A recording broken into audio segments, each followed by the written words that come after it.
વ્યાસજી ભગવાનનો ત્રીજો અવતાર છે ને, આપણે હમણાં કહી ગયા. તો હવે આ કથા મારે આપવી કોને? તમારી પાસે જે હોય તમે કોને આપો? દીકરાને આપો ને, વારસમાં જે હોય. તો જેની પાસે હોય એ વારસદાર બને ને. તો વ્યાસજીનો દીકરાને આપવાની, પણ વ્યાસજીને કોઈ સંતાન છે નહીં. વિચાર કર્યો કે મારે આ ગ્રંથ લખ્યું, મારે કોકને દેવું જોઈએ. કોને દઉં? કોઈ દીકરો તો છે નહીં. મહાદેવને પ્રાર્થના કરી કે પ્રભુ, મારે આ કથા ભાગવત મારા દીકરાને દેવી છે, પણ મારી ઘરે કોઈ સંતાન નહીં. હે ઈશ્વર, હે પ્રભુ, તમે જો પુત્ર બનીને મારી ઘરે આવતા હો ના, તો હું તમને કથા આપું. વ્યાસ ભગવાન કે વ્યાસજી તમે ગાંડા થઈ ગયા, હું તમારી ઘેરે પુત્ર થઈને આવું, તમે મને કથા આપો? કે બોલે હા, તમે મારી ઘેરે પુત્ર થઈને આવો.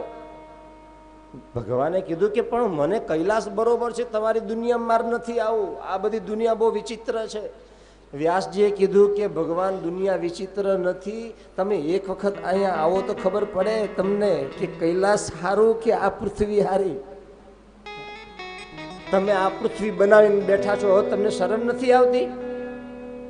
કૈલાસમાં બેઠા બેઠા તમે જોયા કરો, આ પૃથ્વી પર એક દિવસ તો આવો, રહી તો જુઓ તમે, તો તમને ખબર પડે કે કેટલા માણાની, કેટલા દાંતની વચ્ચે જીભ કેમ રે. તમે જોવો, પેલા જીભને બિચારીને બીવું પડે, કારણ કે કોઈ જગ્યાએ કરડાઈ જાય. તો કૈલાસમાં તો તમને મજા આવે, પણ અહીંયા આવો પૃથ્વી ઉપર.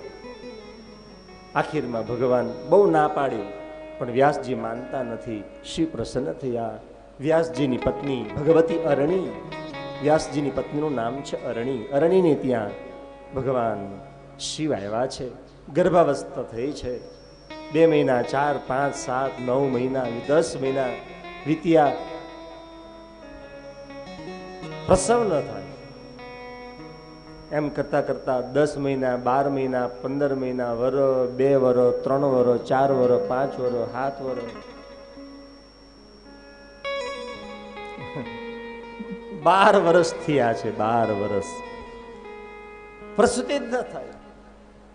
વ્યાસજી મહારાજે કોને કીધું? શિવને. શું કીધું? કે આવો, એમ એવું કીધું ને. એક જગ્યાએ હું કથા કરતો, મને કે દાદા અમને ખબર, તમને હું કામ બોલાવતી? મને હા કીધું મને.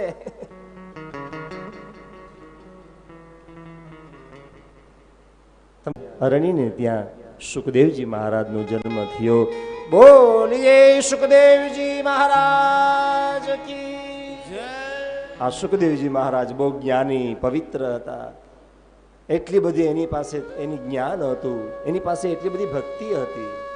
સુખદેવજી એટલે કે ભગવાન શિવનો જ અવતાર છે. એને આ પૃથ્વી પર દુનિયાની, માયાની, મોહની ભજન, મારે બીજું કોઈ આ ધરતી પર અભિલાષા નહીં, કોઈની સાથે મારે કઈ કામ નહીં, કોઈ લેવા દેવા નહીં, બસ મને ભગવાનની ભક્તિ.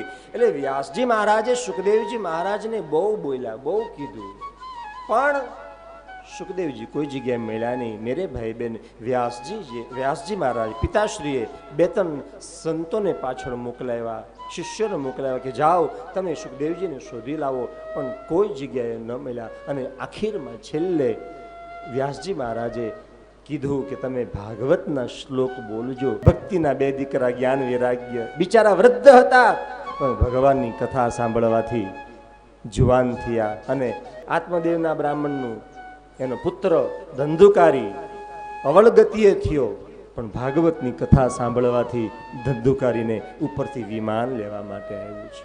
યસ, આ કથાનો મહિમા છે. આ ભગવતની કથા કોઈ સાધારણ કથા નથી. એ કથા જ્ઞાન ગંગા છે. હા, અને આપણે બધા કથા કહીએ છીએ. તમે કથા એમ બોલો છો, બધા કથા, એને ઉલટો કરી નાખો, થા ક. કથા સાંભળે એના તમામ થાકો ઉતરી જતા હોય છે. એક કઈ થાક ન રહે. આમાં જે પાપ હોય ને, થાક હોય ને, બધા ઉતરી જાય. આમાં જે ભેર્યું હોય ને, બધું કચરો ભેરો હોય, કથા સાંભળવાથી એ કચરો સાફ થઈ જતો હોય છે. પણ શ્રવણ કરો, एकाग्रचित से, मन से बहुत श्रद्धा છે કે ના કથા સાંભળવી છે, ગમે તે થાય મારે કથા સાંભળવી છે.